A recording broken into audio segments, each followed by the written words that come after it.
Magandang umaga sa inyong lahat.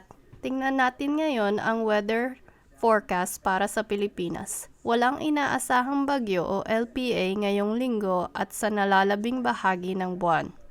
Sa katunayan, para sa pangkahalata ng bansa, ang panahon ay kalmado at maaraw maliban sa ilang mga isolated na pag-ulan sa hapon. Ang pangunahing paksa para sa mga lugar na nakakaranas ng ulan ay ang shear line na nakikita sa Southern Luzon at Northern Visayas. Sa linyang ito, may pagtaas na tsansa ng pag-ulan, pagkulog at pagkidlat.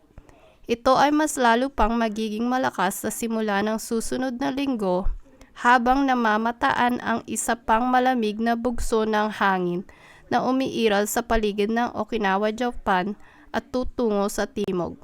Para sa susunod na mga linggo ng Enero, tahimik ang panahon dahil sa shear line sa Southern Luzon at Northern Visayas. As always, thank you for watching, and if you like these updates, please check out our Patreon. Thank you.